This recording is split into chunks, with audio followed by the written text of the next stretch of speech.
بسم اللہ الرحمن الرحیم۔ ساتھیو دوستو، سورۃ النمل آیت نمبر 20 سے لے کر آیت نمبر 27 تک حضرت سلیمان علیہ السلام اور ہدہد کا قصہ بیان ہوا ہے۔ آپ اس قصے کی تفصیل وہاں جا کے پڑھ سکتے ہیں۔ یہاں میں آپ کو اس واقعہ میں ہمارے لیے نصیحت کی کون سی باتیں ہیں وہ بتانے کی کوشش کروں گا۔ نمبر 1، بادشاہ ہو یا گھر کا مالک، اسے ہمیشہ اپنے ماتحت کی خبر گیری کرتے رہنا چاہیے۔ پورا ملک بادشاہ اور حاکم کی رعیت نگرانی میں ہوتا ہے۔ گھر میں اولاد، بیوی، نوکر اور خادم گھر کے مالک کی رعیت ہے، اور دونوں سے اس کی رعایا یعنی اس کی ذمہ داری میں رہنے والے لوگوں کے متعلق قیامت کے دن سوال ہوگا۔ نمبر 2، سلیمان علیہ السلام نے ہدہد کے لیے جن سزاؤں کی بات کی تھی، ان سزاؤں سے علم کے ذریعے نجات ملی، اور علم نے ہی اس پرندہ کے اندر یہ کہنے کی ہمت پیدا کی کہ جو خبر میں آپ کے پاس سے لایا ہوں اس کا علم آپ کو نہیں ہے، ورنہ ہدہد جیسے کمزور پرندے میں یہ جرأت کہاں تھی کہ سلیمان علیہ السلام جیسے عظیم بادشاہ کو اس انداز میں مخاطب کرے۔ علم کے ذریعے انسان دنیا کی بڑی سے بڑی چیز کو مسخر، زیر اور اپنے قابو میں کر سکتا ہے۔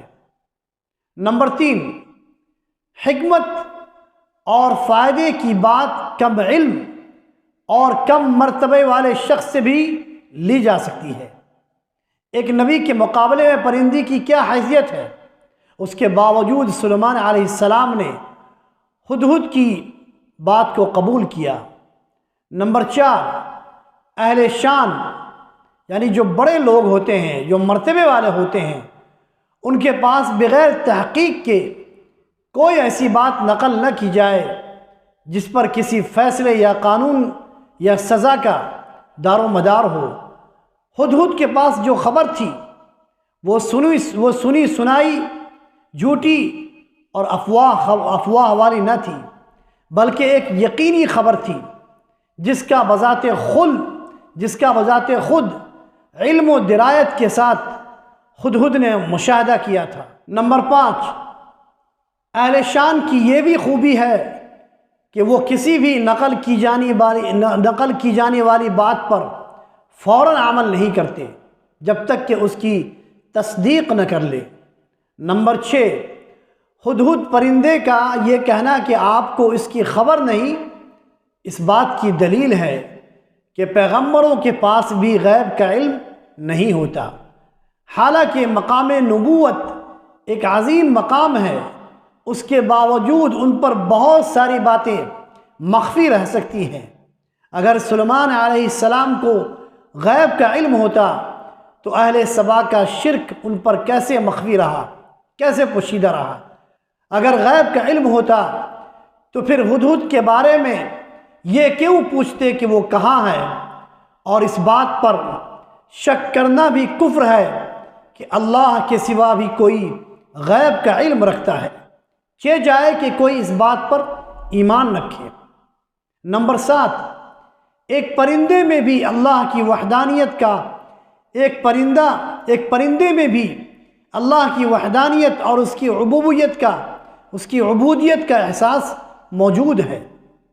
اسی لیے تو اس نے دو ٹوک الفاظ میں کہا کہ قوم سبا کو اللہ کو چھوڑ کر سورج کی عبادت میں مشغول دیکھا، اور پھر اللہ کی وحدانیت کا اقرار کرتے ہوئے کہا کہ انہیں تو اس اللہ کو سجدہ کرنا تھا جو آسمانوں اور زمینوں کے پوشیدہ خزانوں کو باہر نکالتا ہے، اور جو ہمارے ظاہر و باطن کو جانتا ہے، اور یہ بھی اقرار کیا کہ اللہ کے سوا کوئی معبود برحق نہیں، وہی عظمت والے عرش کا مالک ہے۔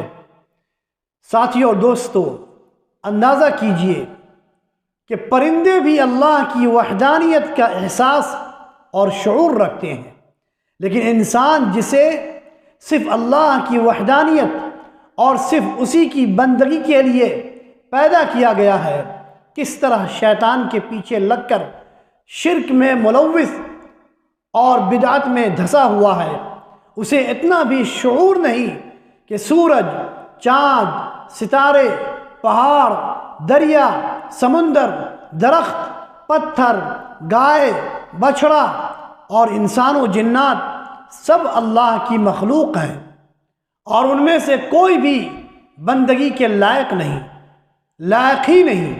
نہ کوئی نبی ہے، نہ کوئی ولی ہے، اور نہ کوئی بزرگ، کوئی بھی عبادت اور پوجا کے لائق نہیں۔ یہ سب کے سب عابد ہیں، معبود نہیں ہو سکتے۔